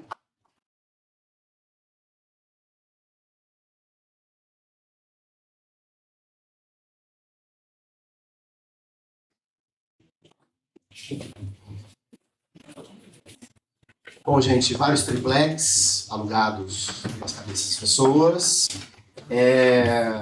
Esse é só o início do seminário, essa é apenas a primeira mesa. Nós estamos com um tempo bastante estourado, a gente pode atrasar um pouquinho para o almoço, mas não pode atrasar muito, porque temos que voltar à 1h30 para retomar os debates. Então, eu vou despoticamente pegar 3 ou 4 questões para a Anne e para a Márcia. Eu, particularmente, gostei muito, porque o final da fala da Anne, justamente sobre a importância do conceito de raça no funcionamento de políticas públicas, coloca uma atenção para o modo como a gente vê, como a gente utiliza o conceito de raça, né? Enfim.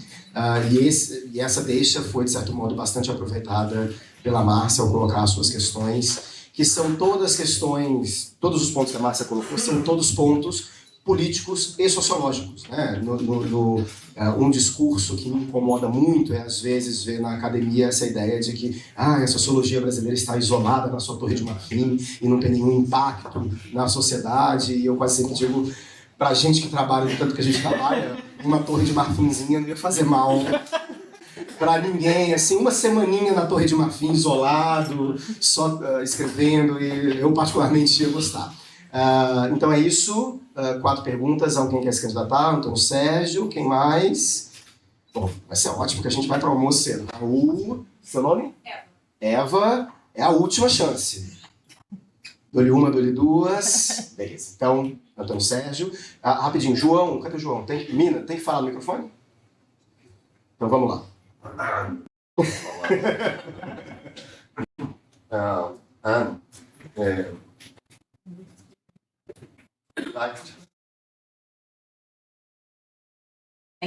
Sometimes I could say that you were talking about us.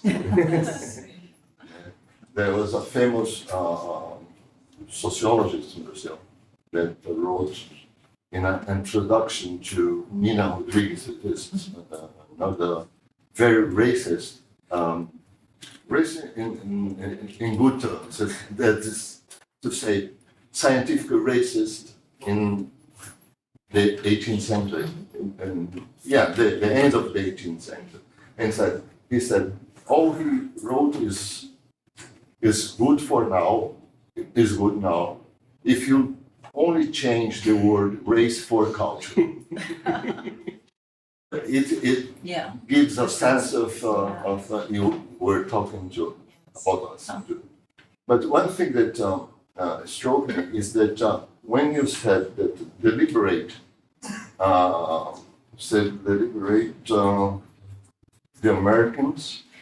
Yeah, the deliberate acquisition, the American belief that people can choose. And I remember Brubaker Yes. commenting Dollar Yes. And saying that contrary to transgender, that is morally acceptable, Yes. transracial or transraciality Yes. is morally unacceptable. So I would like you to comment it. Yes. E para Márcia, uma coisa que realmente eu queria ouvir é o seguinte: nos editais para concurso público, ainda se pode usar negros ou isso já não pode ser usado? E também para Enem, nesses concursos universitários. Ou seja, se a legislação mudou inteiramente, inclusive proibiram esses editais que falam em negros como preto pardo ou não? Só um esclarecimento.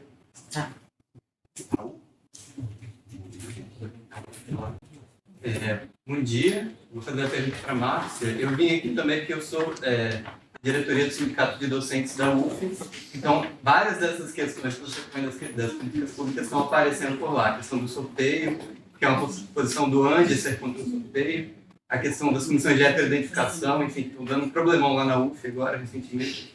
E eu sempre repito essa sua fala de que sempre haverá burla e sempre haverá injustiça também na política pública, né? Se a gente não quer ter injustiça, não tem política pública, e aí tem outra injustiça, né? Que é não combater. Mas eu queria fazer uma questão sobre as cotas para docentes, né, nas universidades.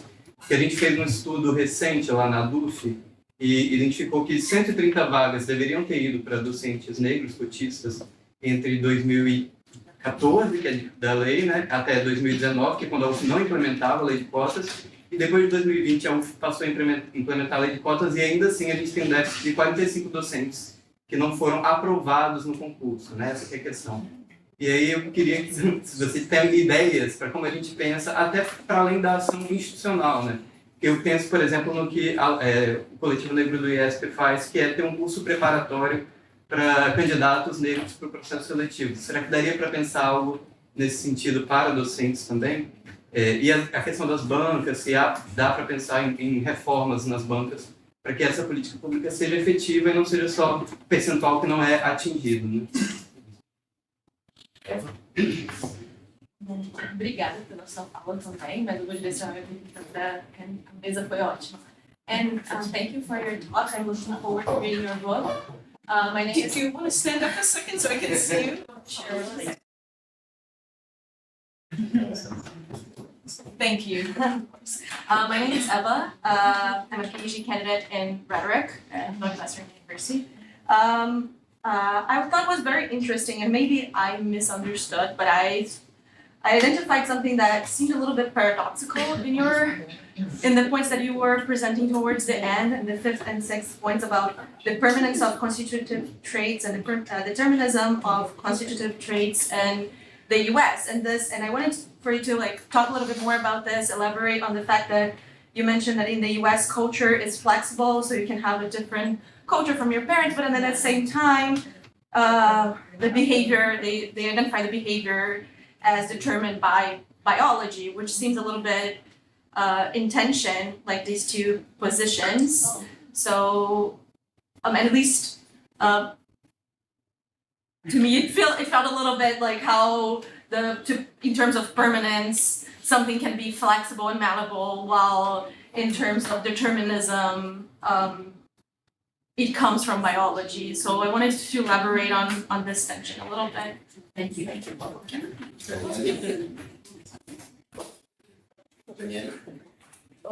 Obrigada, Márcia, Luis, and my questions for you. And I'm really interesting. I thought was very interesting about your research. And my question is about the age. Do you believe the age of the interviewing was important for you? And I'm thinking about that.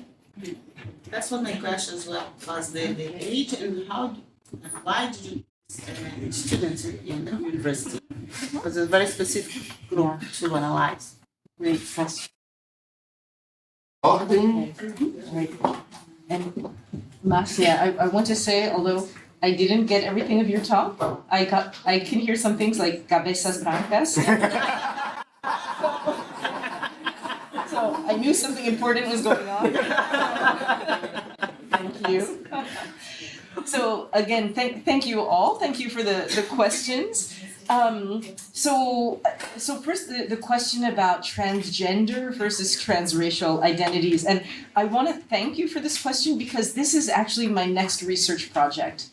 I've also written on this topic, like Rogers Brubaker. I interviewed Rachel Dolezal for the American Sociological Association's magazine Context, so I'm quite familiar with this. And for those of you who may not remember the story or be very familiar, Rachel Dolezal is an American woman born to white parents, but who basically claims that she understands herself to be a Black woman. She feels like she is a Black woman. This is connected with a lot of life circumstances. She grew up with Black adopted siblings.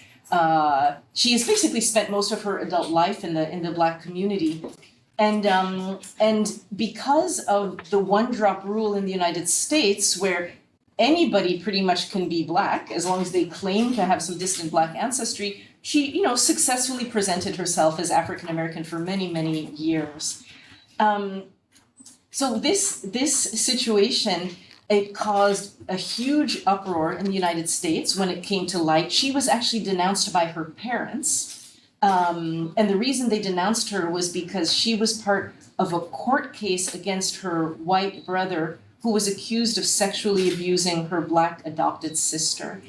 And she was set to testify in court, but the white parents who were trying to protect the white brother denounced her to the press, and it basically undercut the court case of her Black sister. And so unfortunately, her Black sister was never able to get justice for these allegations of sexual abuse.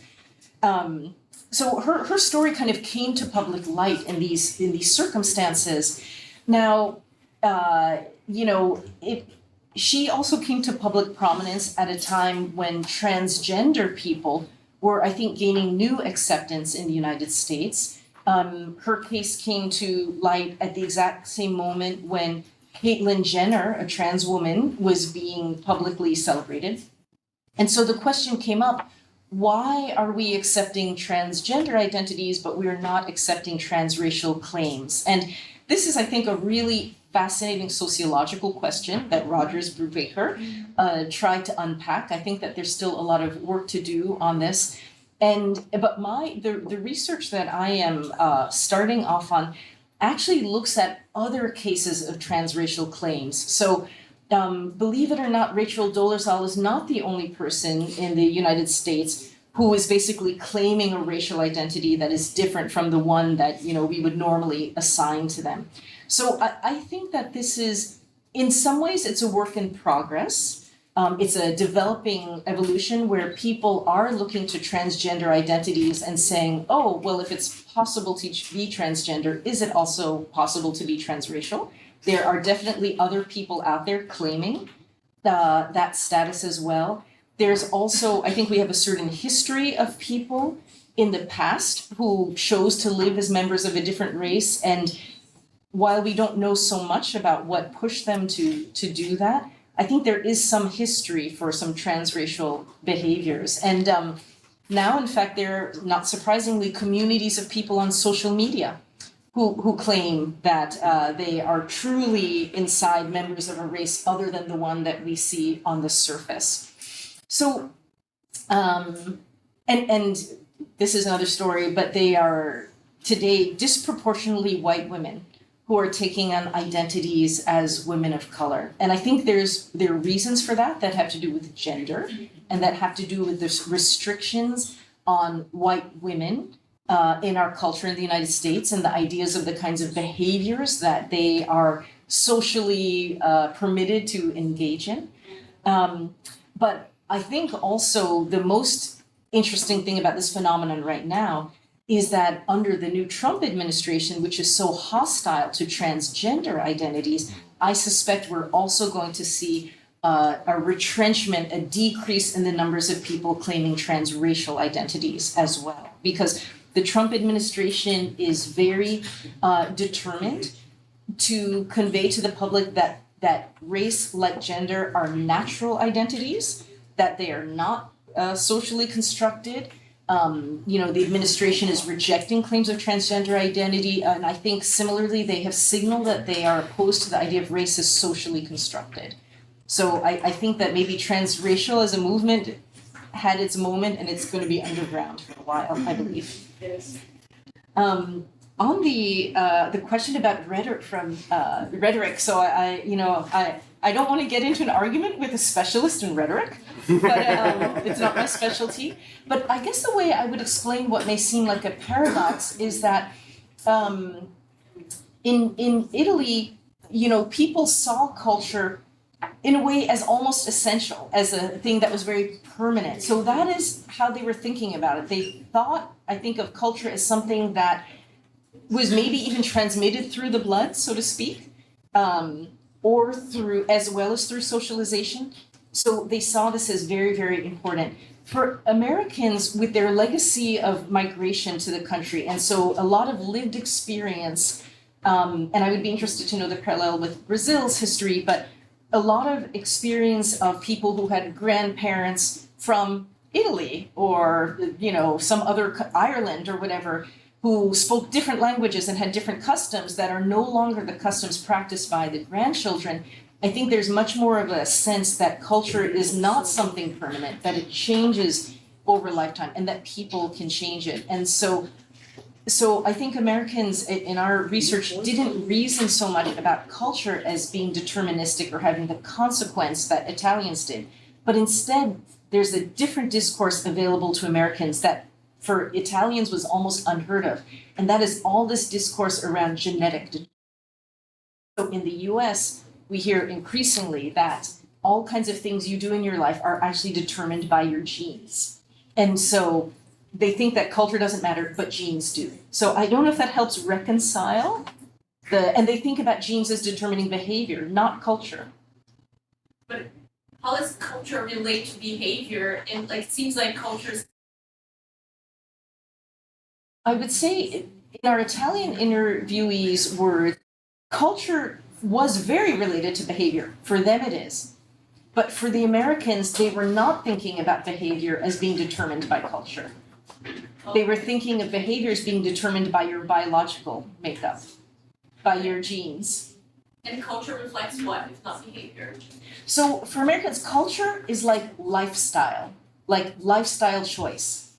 Culture is like, oh, I want to listen to this music today, or I'm going to dress this way this week, but maybe next week I'm going to dress a different way. Culture is completely ephemeral. It's like culture is like clothing that you put on and take off.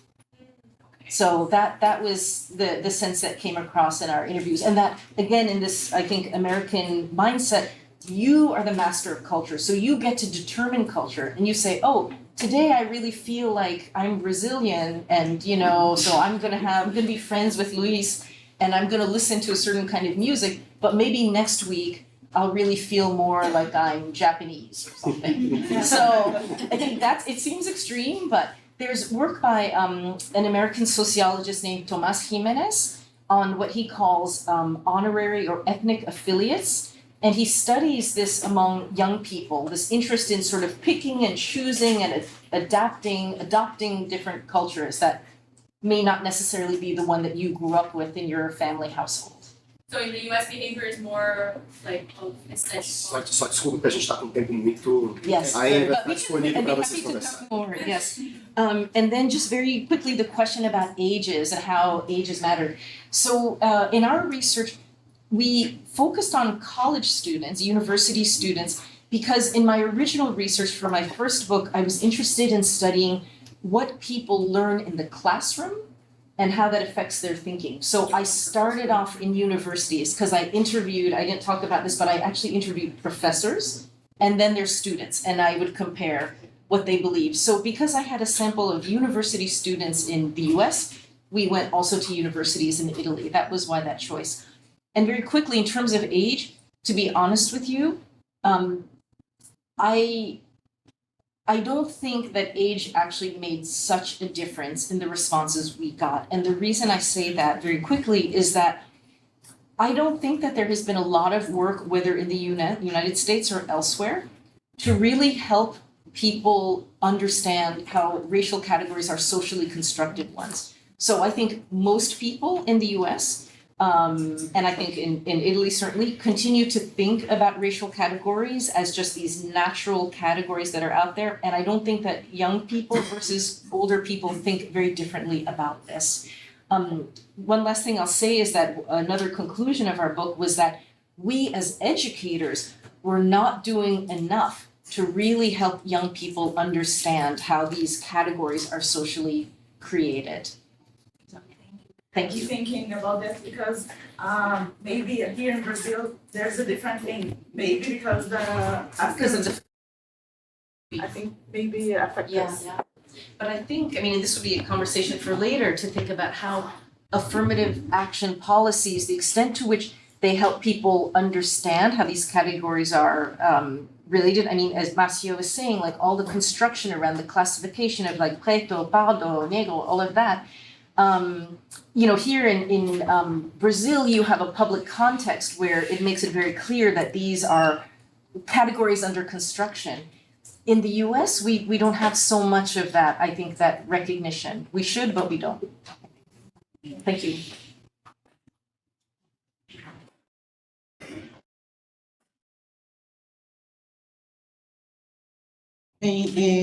Sérgio, não existe nenhuma proibição, né? Mas eu temo que uma das coisas que, do lado do governo, principalmente o Ministério da Gestão, que é quem faz os concursos, né?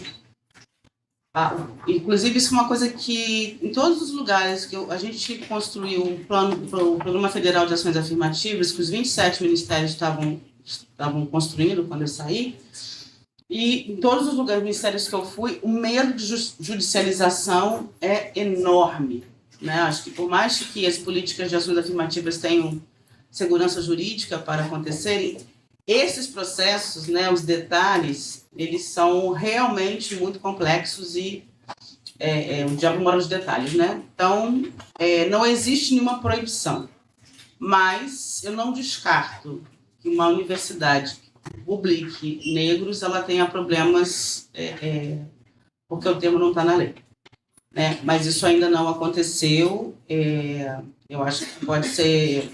Vamos ter que acompanhar, né? Acho que precisamos estudar mais cotas no serviço público. Não duvido que possa vir. Também não duvido, né? Raul, eu acho que a primeira coisa que você colocou em relação a essa situação das vagas, né, remanescentes, a Federal de Santa Catarina acabou de abrir um concurso com 34 vagas para professores negros. Vamos ver como que isso vai seguir, né? Foi uma grande discussão, uma grande batalha com o jurídico da universidade para que esse edital pudesse sair, e eles estão argumentando justamente ou não cumprimento da lei, ou que você precisa... Então, assim, um concurso com 34 vagas para pessoas negras é o primeiro da história, né? Assim, exclusivamente, é um concurso para pessoas negras.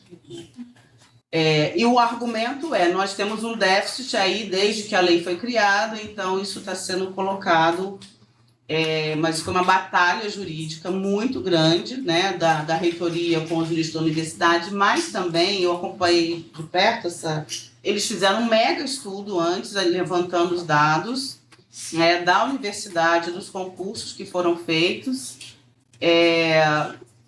mas isso eu, inclusive, li o edital, conversei com eles, mas eu coloco isso no nível ainda de uma experiência que, sendo exitosa, vai ser muito importante.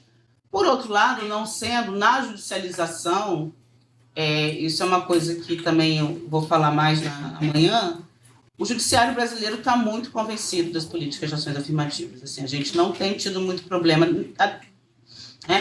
CNJ, Supremo, o Barroso, por exemplo, que agora está ele tem uma agenda dele, entendeu? Então, assim, a gente tem uma abertura e tem uma segurança jurídica muito grande para esses desenhos, né? Então, vamos ver como que isso vai ficar. Agora, outra coisa que eu acho que é um gap analítico que a gente tem sobre os concursos públicos, né? E eu e Luiz, a gente conversa muito isso sobre ensino superior, nós não sabemos a demanda. Então, não adianta a gente... Você estava falando da questão, né, da preparação, vou chegar nisso, mas para você dizer que 45 vagas, você tem que ter... que tinha candidatos negros com a nota para entrar. Isso é uma das minhas críticas, a pesquisa que fala de fraude, porque se você não olha... Então, todo concurso que poderia ter... poderia entrar no candidato negro. Teve candidato negro? O candidato negro teve a nota? Então, se você não olhar para a demanda do concurso, você não tem como avaliar se o concurso seguiu ou não as regras. E não tem estudo de demanda. Não tem análise da demanda. Tá? E isso porque a gente, né, que defende a política, a gente fala, a pessoa tem um mínimo, uma nota mínima para fazer, para performar. Né? Performou? Teve? Então, assim, são várias questões. Né? E, inclusive, às vezes não tem candidato. Gente, se você vai abrir uma vaga no Instituto de Física para 2 doutores especializados em óptica, não tem como você não preencher essa vaga com candidato negro. É burlar? Entendeu? Por isso que, assim, a gente tem situações e a gente tem que olhar para os avanços que as ações afirmativas no ensino superior estão trazendo para determinadas áreas. A gente também não tem muito esse cenário. Né? Então, eu estou com mais cientistas, né? Porque a gente sabe que na área de ciências humanas, que é onde a gente tem mais pessoas negras, mais mulheres, a gente não tem problema para realizar, ter candidatos negros nos concursos. Mas tem área que não tem. Né? Então, para concluir que a política não funciona, para concluir que a política está sendo burlada, eu preciso saber quem se candidatou para esse concurso. Né?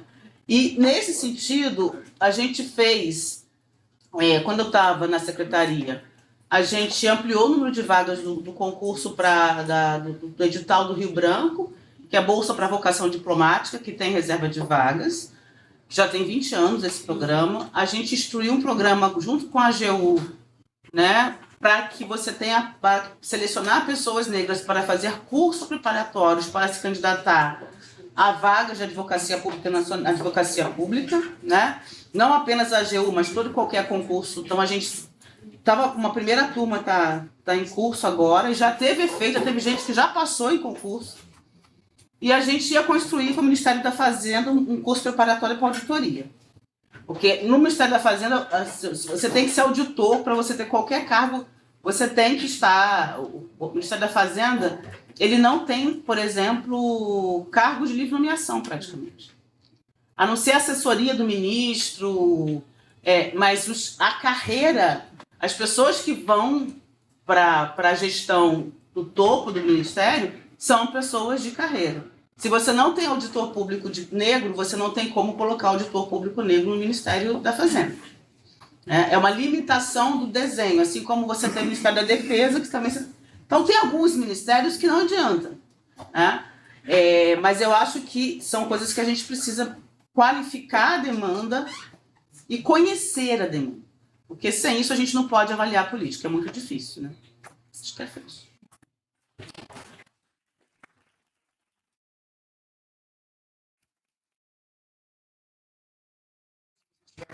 Que vai ser os próximos dias. A gente volta às 13h30 em ponto, porque o nosso horário é bem estrito. Quem chegar às 13h30, senta. Quem não chegar... E o debate da tarde é sobre classificações raciais, um tema mais técnico, sem grandes polêmicas. Obrigado, gente.